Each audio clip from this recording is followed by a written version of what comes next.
Hey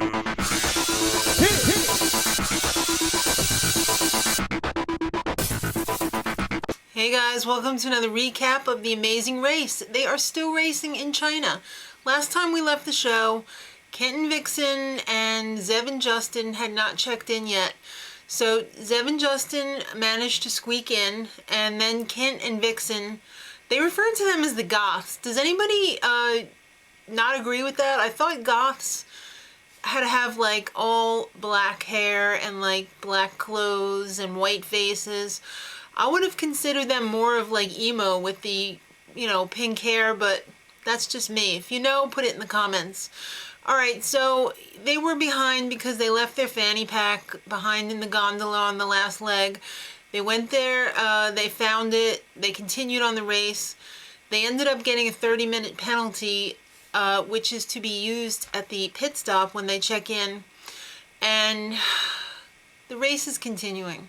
Everybody had to get on a train to Kunming, China, to a flower market, and everybody was on the same train ride. So it's the great equalizer once again. But a little bit of fun on the race. They had a 3-on-3 pickup basketball game between the Globetrotters, the Cowboys, and Keisha and Jen. That really looked like a lot of fun. Everybody was blowing off some steam. But when Zev and Justin showed up and said that Kent and Vixen were right behind them, everybody was looking so disgusted, and I don't know why. Is it because they don't like Kent and Vixen, or were they hoping that they would be eliminated, or I'm not sure what the story was with that. But like I said, everybody's on the same train. When they get there, they find out that they have to go to the Golden Arches.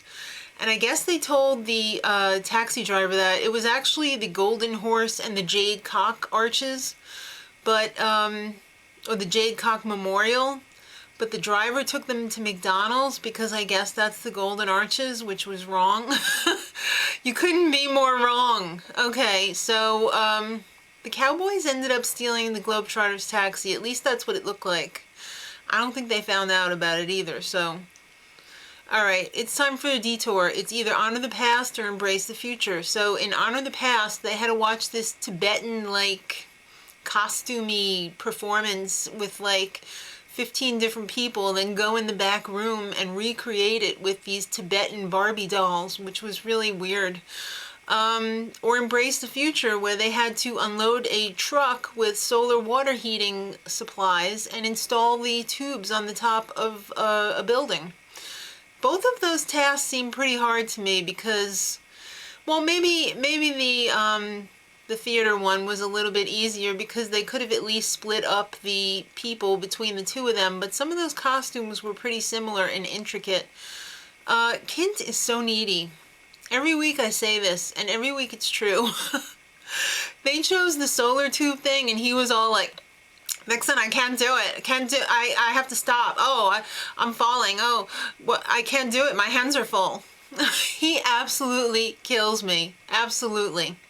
So after that, Keisha and Jen, Zev and Justin were following Ron and Christina because they speak Chinese and they should have known where they were going, but the cab driver took them to the wrong place. It was funny hearing her yell at him in Chinese, no, not this one, this one. So it's time for the double U-turn.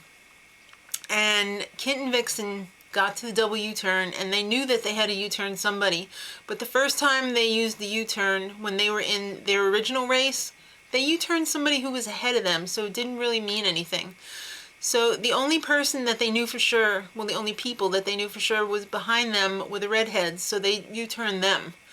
And the redheads in turn U-turned the Globetrotters because they knew that they were behind them. Alright, so when the Globetrotters went back to do the theater thing, because they had to do both, it was so funny because they were classifying the people by their hats. So he's like, alright, this one's Skunk, this one's Buckethead, this... So funny. I love those guys. They're hilarious. Alright, so the next leg is Stone Forest. It's Roadblock. You had to put together a life-size dinosaur, and this task was extremely difficult. Almost everybody had trouble with this. Some people more than others, unfortunately.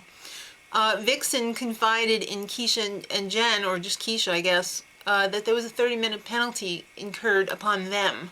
Ron overheard, and he was totally disgusted by them. He said that they were lying kabukis. Kabukis, goths, emo, what are they? Alright, well, I can tell you this, Kent's pretty needy. Gary and Mallory, they took one look at the dinosaur and they were like, express pass, game over. So they used their express pass. Justin was having a hard time. He was like really like, freaking out, really freaking out. It was really hard work. The dinosaur, all they had to go by was the picture, and then they had all these pieces laying around.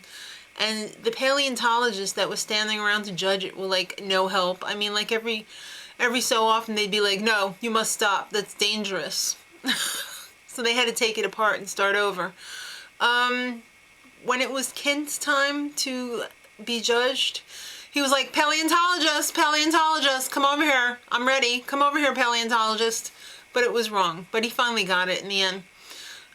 Did you notice, how many people noticed that when Jamie took off her shirt when she was getting like overheated, the paleontologist leered at her. He was all like, was that creative editing or was that for real? I have to wonder.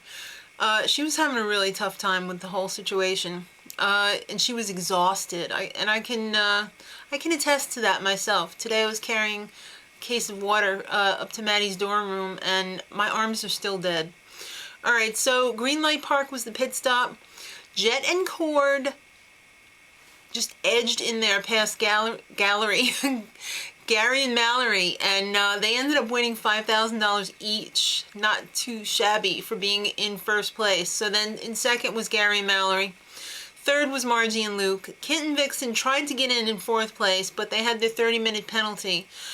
And they waited it out. In the interim, Keisha and Jen snuck in there in fourth place, so Kent and Vixen were in fifth, followed by the Globetrotters in sixth. Ron and Christina and Zev and Justin were in a foot race for seventh and eighth, and Ron edged out with Christina. And Jamie and Kara, Jamie was like ready to give up, but she didn't. She stuck it out.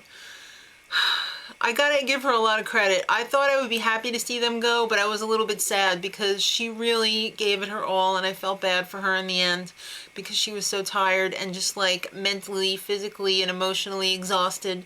But they're eliminated. So no more Jamie and Kara, unfortunately. I thought I'd feel differently. I mean, I thought I'd be like, all right, because I didn't really like them, but now I'm really feeling for them. Next time, Luke freaks out in India. Till then, much love.